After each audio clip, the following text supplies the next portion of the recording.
Instagram reel star Madhavi कुंभारला अटक. इंस्टाग्रामवर famous असणारी रील स्टार माधवी कुंभारला नुकतंच पोलिसांनी अटक केलंय. पण का? पुण्यात नक्की असं काय घडलं आणि प्रसिद्ध रील स्टार माधवी कुंभारला अटक का करण्यात आली सांगतो. पण त्याआधी आम्हाला यूट्यूबवर सबस्क्राईब आणि इन्स्टा फेसबुकवर फॉलो नक्की करा. काय आहे संपूर्ण प्रकरण?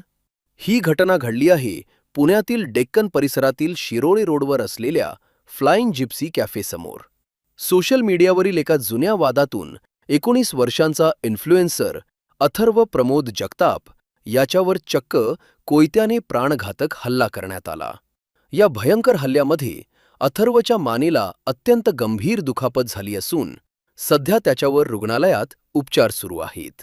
वादाचे मूळ कारण पोलिसांनी दिलेल्या माहितीनुसार काही दिवसांपूर्वी कास पठारावर स्टंट करताना माधवी कुंभार आणि अथर्व जगताप यांच्यात एक वाद झाला होता. हा वाद तिथेच संपला नाही, तर इंस्टाग्रामवरील कमेंट्स आणि सोशल मीडियावर एकमेकांवर कुरघोडी करण्याच्या नादात तो आणखीनच पेटत गेला आणि याच वादाचं रूपांतर शेवटी प्राणघातक हल्ल्यात झालं.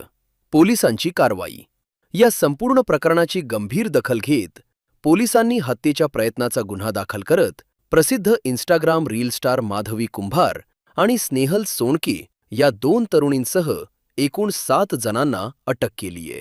तसेच या प्रकरणात एका अल्पवयीन मुलालाही पोलिसांनी ताब्यात घेतलं असून पुढील तपास सुरू आहे. या संपूर्ण प्रकरणावर तुमचं मत काय? कमेंट्समध्ये नक्की सांगा आणि अशाच माहितीसाठी आम्हाला फॉलो नक्की करा.